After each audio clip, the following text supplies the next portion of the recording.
That's a great setup for our next segment. We bring in senior fellow and military expert for defense priorities, Lieutenant Colonel Daniel Davis, and Clarion Intelligence Network Director Ryan Mauro. Gentlemen, good morning. Good morning. All right, we'll start with you, Colonel Davis. How successful do you think that these strikes were? Because we do have before and after photos, and they showed the destruction to 3 chemical weapons facilities. Colonel Davis? There's no question that the facilities were absolutely flattened and destroyed. I mean, utterly annihilated. But the bigger question is towards what end? Because so far, all evidence appears that those buildings were pretty much empty. And so the question is, what was the message that was received? We know what we wanted to send, but Assad responded the very next day with 28 airstrikes and very heavy artillery attacks in the very area where all these things took place. So I'm not sure that the message that we wanted to be received has been received. And then the bigger question is, then what? Have we set ourselves up to where we have to respond militarily anytime there's even a suspected chemical attack? And those are big questions that need to be answered. And you bring up a good point. When there is potentially another chemical attack, it makes me wonder what the red line is. Listen to what U.S. Ambassador to you, Nikki Haley, had to say. We have to be very conscious of the fact that we can't allow even the smallest use of chemical weapons. That's why you saw the president strike this past weekend. That's why you saw him expel 60 Russian spies after the attack in Salisbury. This very easily could happen in the United States if we're not smart and if we're not conscious of what's happening. So Ryan, I'm kind of wondering what the red line is here. Is it chemical weapons when there's video of the attack, conventional weapons? What is it? Sure, I interpret that to mean that our red line is no one can use chemical weapons, even on a small scale, without there being some type of response.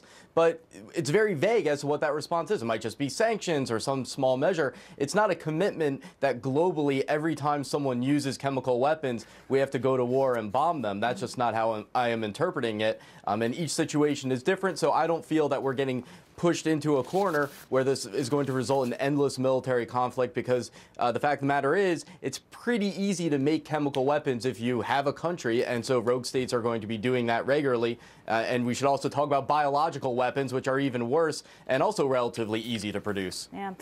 Colonel Davis, we think we know the instinct of the president here, because before this chemical attack took place, he did say he wanted to pull out of Syria, take all 2,000 U.S. troops and pull them out. Things have certainly changed. What do you think the strategy is now? Right. I hope that he continues with that strategy, because the truth of the matter is those troops on the ground saddle us with enormous strategic risk, because you have the Russian armed forces, you have the Syrian armed forces, the Iranian Quds forces, possible clashes with our own NATO ally in Turkey, and all for that we get very little. In fact, we get no strategic benefit from having our troops there, and we have plenty of strategic assets to keep our interests safe in the region. So those troops don't actually help us with our interest, but it does put a lot of stress and risk for us. And I hope the president continues what he said and removes those troops in the very near future. Yeah, and we are expecting new sanctions to be announced today, additional sanctions, Ryan, against Russia. How do you expect Russia to retaliate here? With the normal drama. I mean, every time there's a disagreement with the Russians, we hear this dramatic reaction, but it doesn't result in the World War III that they're always predicting. I mean, you had General Mattis and the U.S. military kill a whole bunch of Russians not that long ago in Syria as they approached the forces that we were training and U.S. forces on the ground involved in that area. We heard similar rhetoric after the first strike on a Syrian airbase following the chemical attack, and nothing happened. In fact, we called, and then the Russians left the area so they didn't get killed. So I see the same pattern happening over and over again. But I must say, as much as I would love to be out of Syria or out of anywhere in the world, keep in mind that it's not just about ISIS in Syria. You've got Assad, which is Iran and Hezbollah. You've got al-Qaeda with a massive army there. Countless other rebels that believe in international jihad that will use that territory to strike at us. And the best thing we have going for us in that area is the alliance of Kurds, Arabs, and Christians that we're trying to train. And if you don't want to be involved in that area, you've got to have locals on the ground that will fight for you so you don't have to. No other choice. It is a tough and complicated way forward. Ryan, Colonel Davis, thank you very much.